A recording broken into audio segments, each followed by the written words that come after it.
Harold and the Purple Crayon by Crockett Johnson. One evening, after thinking it over for some time, Harold decided to go for a walk in the moonlight. But there wasn't any moon, and Harold needed a moon for a walk in the moonlight.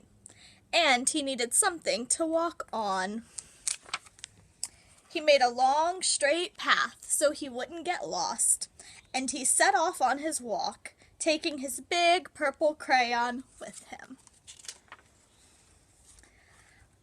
But he didn't seem to be getting anywhere on the long, straight path. So he left the path for a shortcut across a field, and the moon went with him. The shortcut led to where Harold thought a forest ought to be. He didn't want to get lost in the woods, so he made a very small forest with just one tree in it. It turned out to be an apple tree. The apples would be very tasty, Harold thought, when they got red. So he put a frightening dragon under the tree to guard the apples. It was a terrifying, frightening dragon.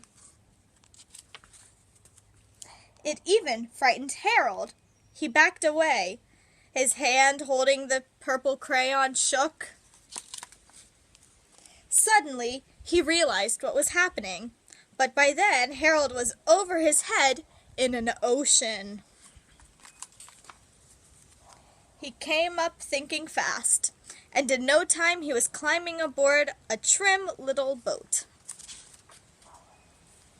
He quickly set sail, and the moon sailed along with him. After he had sailed long enough, Harold made land without much trouble. He stepped ashore on a beach, wondering where he was. The sandy beach reminded Harold of picnics, and the thought of picnics made him hungry. So he laid out a nice simple picnic lunch. There was nothing but pie. But there were all 9 kinds of pie that Harold liked best. When Harold finished his picnic, there was quite a lot left. He hated to see so much delicious pie go to waste. So Harold left a very hungry moose and a deserving porcupine to finish it up. And off he went, looking for a hill to climb to see where he was. Harold knew that the higher up he went, the farther he could see, so he decided to make the hill into a mountain. If he went high enough, he thought, he could see the window of his bedroom. He was tired, and he felt he ought to be getting to bed. He hoped he could see his bedroom window from the top of the mountain. But as he looked down over the other side, he slipped, and there wasn't any other side of the mountain. He was falling in thin air. But luckily, he kept his wits and his purple crayon and made a balloon, and he grabbed onto it. He made a basket under the balloon, big enough to stand in. He had a fine view from the balloon, but he couldn't see his window. He couldn't even see a house. So, he made a house with windows, and he landed the balloon on the grass in the front yard.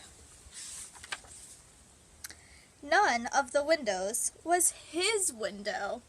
He tried to think where his window ought to be. He made some more windows. He made a big building full of windows. He made lots of buildings full of windows. He made a whole city full of windows. But none of the windows was his window. He couldn't think where it might be.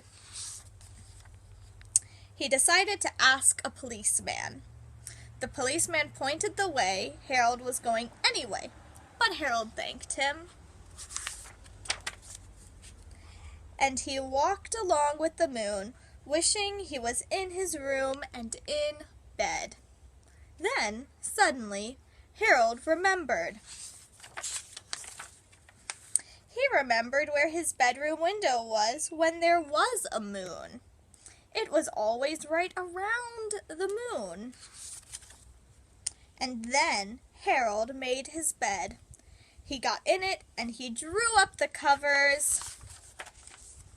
The purple crayon dropped on the floor and Harold dropped off into sleep. The end.